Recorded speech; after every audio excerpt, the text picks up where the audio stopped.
Hello friends मु शुभम आपन को स्वागत करुच्ची एसपी एजुकेशन आज गोटे नुआ क्लास को।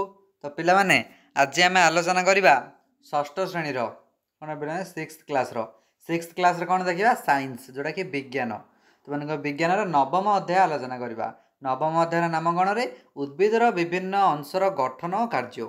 उद्भिदर विभिन्न अंश किपरि गठन होइछि एवं से अंश गुड़िकर कार्य कौन डालर कार्य कौन पत्रर कार्य कौन से विषय पिला माने गोटे आमर पाठटिया लेखा जाइए तार प्रश्न उत्तर टी आज आलोचना करवा पिला माने संपूर्ण रूपे आलोचना करिया कई मध्य वीडियो को स्किप करिवे नहीं आरंभ रु शेष जाए देखिए। तो चलते पिला माने आरंभ करवा।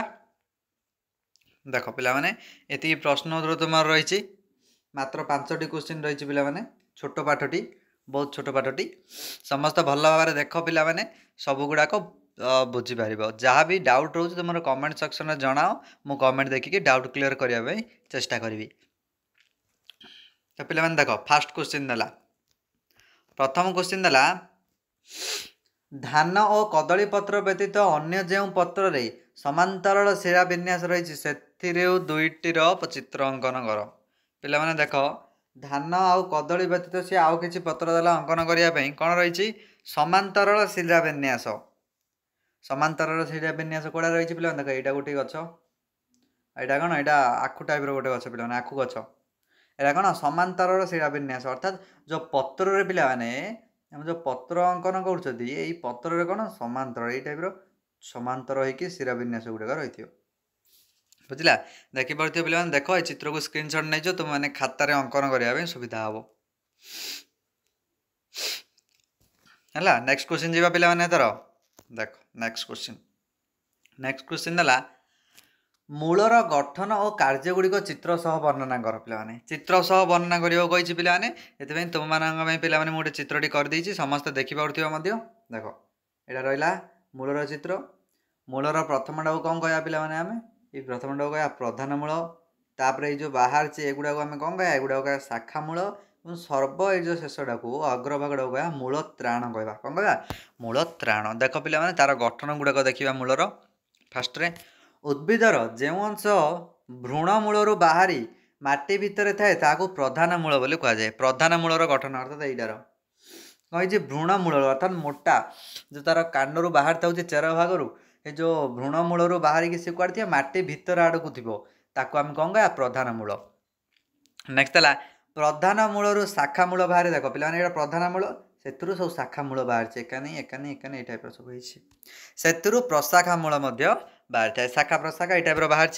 नेक्स्ट देला मूलर अग्रभागे अति क्षुद्र टोपी भली अंश को मूल त्राण बोली कह देख पे ये टाइप अच्छी सरू भाव अच्छी ताकू आम कौन कह मूल त्राण बोली कहवा। तो बुझला पे प्रधान मूल किपरि गठन है शाखा मूल किपरि गठन है और मूल त्राण किपरि गठन है।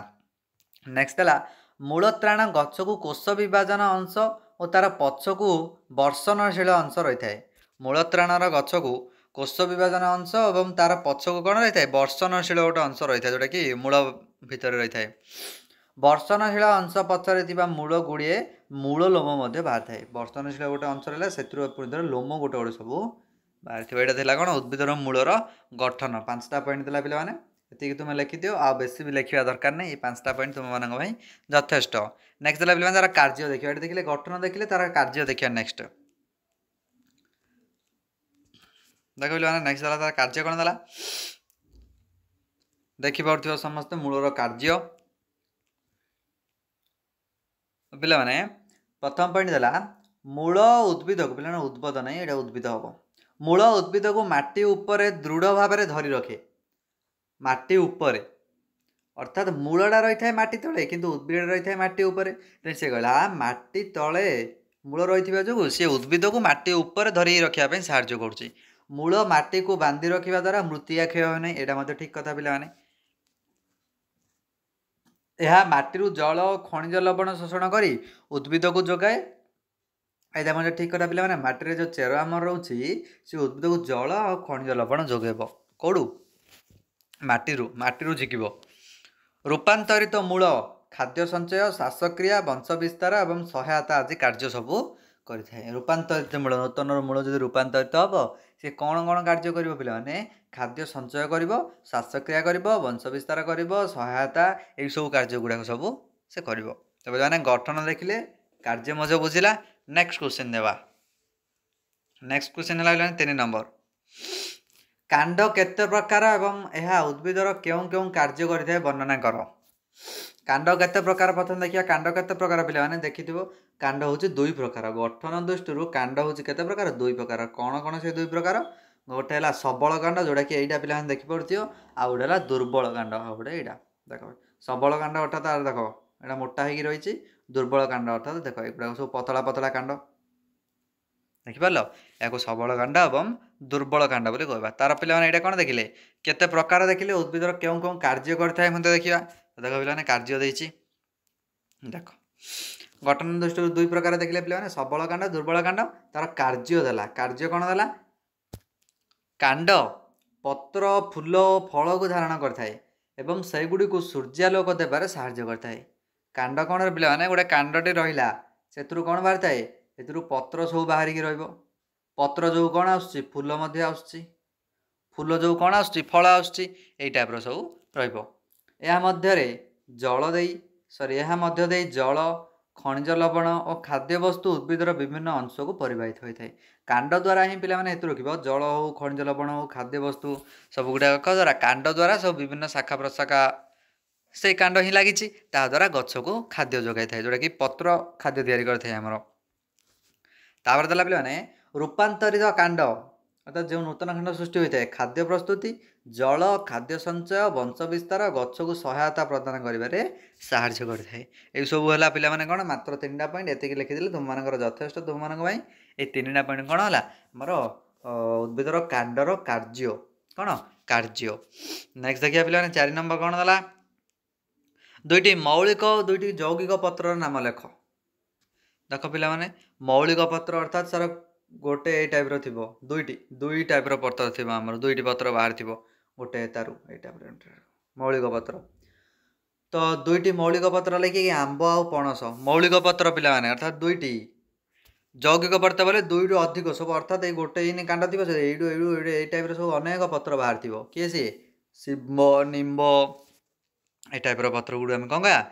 ଯୌଗିକ ପତ୍ର ପିଲାମାନେ ହେତୁ ରଖ, ମୌଳିକ ଆଉ ଯୌଗିକ। ନେକ୍ସଟ ଦେଲା ପିଲାମାନେ ଲାଷ୍ଟ ନମ୍ବର ଆସିଲା 5 ନମ୍ବର। ଯେଉଁ ଗଛର ମୂଳ ଗୁଚ୍ଛ ମୂଳ ହୋଇଥାଏ ତାହାର ଶିରା ବିନ୍ୟାସ କିପରି ହେବାର ସମ୍ଭାବନା ଥାଏ ପର୍ଯ୍ୟବେକ୍ଷଣ କରି କୁହ। ଗୁଚ୍ଛ ମୂଳ ମାନେ ଦେଖିଦିଅ ପିଲାମାନେ କ'ଣ ଥିବ? ଏଇ ଟାଇପ୍ର ମାନେ ମୋଟା ହେଇକି ଗୁଚ୍ଛ ହେଇକି ଥିବ, ଇଆଡ଼ୁ ସରୁ ସରୁ ସରୁ ସରୁ ହେଇକି ବାହାରିଥିବ, ବୁଝିଲେ? ଏଇଟା ଅଧିକ ଗହଳି ହେଇକି ରହିଥିବ, ଗୁଚ୍ଛ ମୂଳ ସେ କହିଲା। ତ ତାର ଶିରା ବିନ୍ୟାସ କିପରି ଦେଖ ପିଲାମାନେ, ତୁମମାନଙ୍କ ପାଇଁ ବୁଝିବା ପାଇଁ ମୁଁ ସହଜ କରିବା ପାଇଁ ଚିତ୍ର ମଧ୍ୟ କରିଦେଇଛି ଏଠି ତୁମମାନଙ୍କ ପାଇଁ। ଏଇଟା ହେଉଛି ଗୁଚ୍ଛ ମୂଳର ଉଦାହରଣ। ଗୋଟିଏ ଘାସ ଗଛ କିମ୍ବା ଧାନ ଗଛକୁ ମାଟିରୁ ଉପାଡ଼ି ଏହାର ପତ୍ରକୁ ଲକ୍ଷ୍ୟ କଲେ ଦେଖାଯାଏ ଯେ ପତ୍ରର ବୃନ୍ତ ଅଗ୍ରରୁ ଗୋଟିଏ ସାରା ବାହାରି ସମାନ୍ତର ଭାବେ ଆଗକୁ ଲମ୍ବି ଯାଇଛି। ଏହା ହେଉଛି ସମାନ୍ତରଳ ଶିରା ବିନ୍ୟାସ। ସମାନ୍ତରଳ ଶିରା ବିନ୍ୟାସ କିପରି ପିଲାମାନେ? ଗଛର ଅଗ୍ରଭାଗ ଯେଉଁ ଆମର ପତ୍ରଟି ରହୁଛି ପିଲାମାନେ, ତାର ଅଗ୍ରଭାଗରୁ ଦେଖିବ ଯେଉଁ ଶିରା ବାହାରି ସମାନ୍ତର ଭାବେ ସବୁ ଆଗକୁ ଯାଇଛି। ଇଏ ସମାନ୍ତର, କିଏ କାହାକୁ ଲାଗିବନି, ଏ ଟାଇପ୍ର ସମାନ୍ତର ହେଇକି ସବୁ ଯାଇଛି। ତେଣୁ ସେଗୁଡ଼ିକୁ ହେଉଛି କ'ଣ? ସମାନ୍ତରଳ ଶିରା ବିନ୍ୟାସ। ତ ପିଲାମାନେ ଜାଣିପାରିବ। ତୁମେ ମଧ୍ୟ ସ୍କୁଲରେ ତୁମର ଯଦି କହିବେ ତାହେଲେ ତୁମେମାନେ ସାର୍ଙ୍କୁ କହିବ ତୁମମାନଙ୍କର ଦେଖାଇବା ପାଇଁ, ସବୁ ଏକ୍ଜାମ୍ପଲ୍ ସାହାଯ୍ୟରେ ମଧ୍ୟ ଦେଖାଇବେ। ତ ପିଲାମାନେ ସରିଲା। ଆଜି ଆଲୋଚନା କଲେ କ'ଣ ପିଲାମାନେ? ଆମର 9ମ ଅଧ୍ୟାୟ, ଯେଉଁଟାକି 6th କ୍ଲାସ୍ର ବିଜ୍ଞାନର ଉଦ୍ଭିଦର ବିଭିନ୍ନ ଅଂଶ ଦେଖିଲେ, ଗଠନ ଦେଖିଲେ, ତାର କାର୍ଯ୍ୟ ମଧ୍ୟ ଦେଖିଲେ। ବହୁତ ବଢ଼ିଆ ଚାପ୍ଟରଟି ଥିଲା ପିଲାମାନେ। ଭିଡ଼ିଓକୁ ଆରମ୍ଭରୁ ଶେଷ ଯାଏଁ ଦେଖନ୍ତୁ, ସମ୍ପୂର୍ଣ୍ଣ କ୍ୱେଶ୍ଚିନ୍ ଆନ୍ସର୍ ତୁମମାନଙ୍କ ପାଇଁ ଦିଆଯାଇଛି। ଆଜି ପାଇଁ ଏତିକି ରଖିବା। Thank you.